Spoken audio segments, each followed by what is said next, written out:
Welcome back to Fun Labs Design Studio. I'm Nate, and today I'm working on finishing up some shadows and detail on my Gordon Freeman Hello, Gordon. version. I've always wanted to draw him. I love Half-Life series, and they're such great games. And so I wanted to draw him.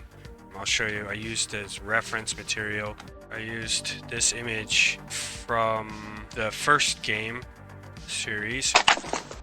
I liked him, but he was always too skinny to me, and in this image you'll see his hand and the thumb is way up, so it's all not proper anatomy, and I wanted to have it open in case I wanted to 3D model him in this look, because I've been practicing that stuff for game development, which you'll see. I'll have a link to my new channel coming up soon later on in my community tab, so follow, like, and subscribe for that. Of course. I wanted to just make him more comic style form in 2D and then paint him up really nicely using Krita.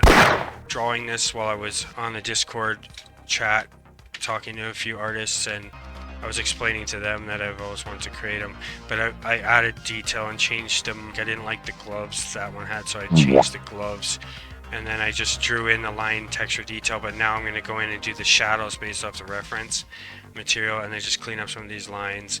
Doing that right now, and then I'm going to be getting the color palette. But I wanted to show you one thing. If you are a traditional artist coming to digital and you're having troubles with it, because it was hard for me at first when I first got my tablet too. I never really liked the feeling of it.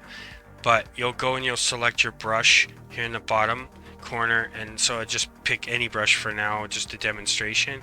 And what I'll do is I'll press B for the brush, and then I'm going to zoom in. Let me finish up actually the detail on Gordon's gloves. This is one thing that I wasn't quite finished with. So you'll see if it doesn't move as smooth as that for you and it's glitchy and draggy, then you'll notice there's probably a problem within your settings, which I noticed as well too when I first used it. I didn't like that aspect of it. So what you do is you go into the tool options at the bottom, and there's a little thing here called pen pressure, and you just click that. So click it on, click it, and then scalable distance, you can click that on. You can also snap to assistance if you're using other things, but that's kind of null and void for this. Maybe that's more for like background levels and stuff. It was on none and basic, and then there was stabilize. That's also how it will like pull behind. I don't like it. See, there's a delay, so I don't like that function. But I like weighted, and I have it as a distance of 100 and stroke ending 0.15. And I found that to be very smooth for me when I'm drawing, just like compared to a pencil. There's also another function you can go into. You can configure Krita. So you go up to settings, and then you go to configure Krita, and for your brush and your tablet settings, this will probably either be straight or it will be like completely diagonal. I adjusted mine to a midpoint to get the pressure sensitivity for my tablet, and had it on Win tablet. And then there's also advanced features you can go in and fool around with that. Use information provided by tablet is what I clicked on.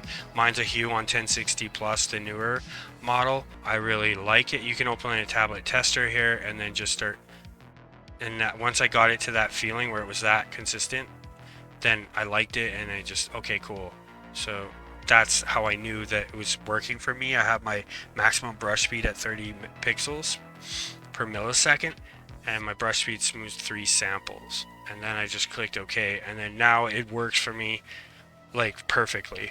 I can write my name, but I did my signature down here perfectly in the way I like it. Just by adjusting, you can adjust your brushes with this function. Now I'm going to go in and add the shadows. These were just my lines that I went in with and just cleaned up, like doing so, and like that. And then I just added in darker lines in areas where I wanted the line thickness to be, where it would be prevalent, and then it just went from there. So go ahead, practice around with Krita. If you're not used to digital painting, then yeah, try those settings out that I showed you, and hopefully that helps you with yours. I know it's not easy going from pencil to digital. It feels strange, and sometimes it's glitchy. But anyway, I just wanted to finish off that video by saying that, and I hope you guys have a great day. I'll be back more to show some digital painting of this, and I'm just gonna go and finish up the shadows. I might record it as a time lapse, but just stay tuned to the channel, like, subscribe for more, and I'll see you on the flip side. Keep creating, stay classy. Peace.